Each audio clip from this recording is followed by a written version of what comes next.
அடியேன் ராமானுஜதாசன். அனைவருக்கும் வணக்கம். இன்னைக்கு நம்ம ராமானுஜ நூற்றந்தாதில 29வது பாசுரம் பார்க்கலாமா? கூட்டும் விதி என்று கூடும் கொல்லோ தென் குறுகை பிரான் பாட்டென்னும் வேத பசுந்தமிழ் தன்னை தம்பத்தி என்னும் வீட்டில் கண் வைத்த ராமானுஜா புகழ்மெய் உணர்ந்தோர் ஈட்டங்கள் தன்னை என் நாட்டங்கள் கண்டு இன்பம் எய்திடவே. அழகிய திருக்குருகூர் என்ற ஊரின் நம்மாழ்வாருடைய செந்தமிழ் வேதமாகிய திருவாய்மொழியை தன் பக்தியாகிய வீட்டினில் வைத்தார் ராமானுஜர். இவருடைய குணங்களை அறிந்திருப்பவர்கள் கூட்டத்தை கண்டு இன்புறும்படியான அருள் என்று கிடைக்குமோ? கச்சி நம்பியின் மூலம் 6 வார்த்தைகளை பெற்ற ராமானுஜர் பெரிய நம்பியை சந்தித்தாரா என்பதை இப்பகுதியில் பார்ப்போம் வாருங்கள்.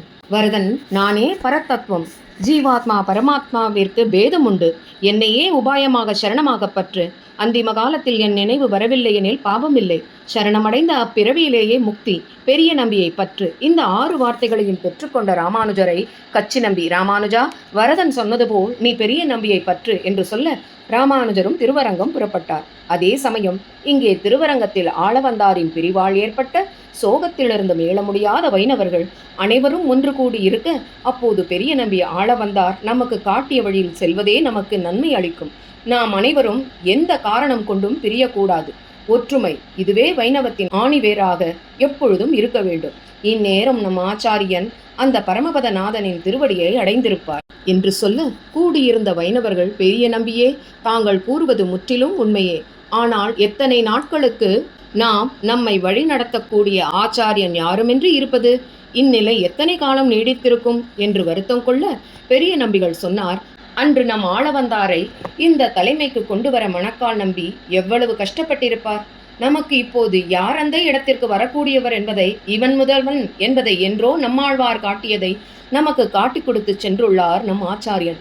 ராமானுஜனே அந்த ஆச்சாரியன் என்பதை அன்று மூடிய விரல்களை திறந்து காட்டி தம் எண்ணத்தை நமக்கு தெளிவுபடுத்தியே நம் ஆச்சாரியன் ஆளவந்தார் சென்றுள்ளார்.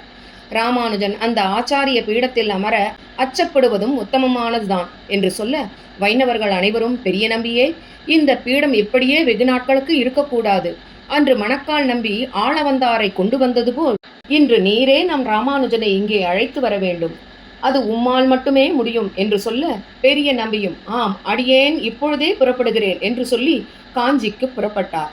வழியில் ஏரி காத்த ராமனின் இருப்பிடமான மதுராந்தகத்தில் ராமானுஜரும் பெரிய நம்பியும் ஒருவரை ஒருவர் எதிர்கொண்டனர். எதிரெதிரே பார்த்தவர்கள் இடையே என்ன நடந்தது என்பதை அடுத்த பகுதியில் பார்ப்போம்.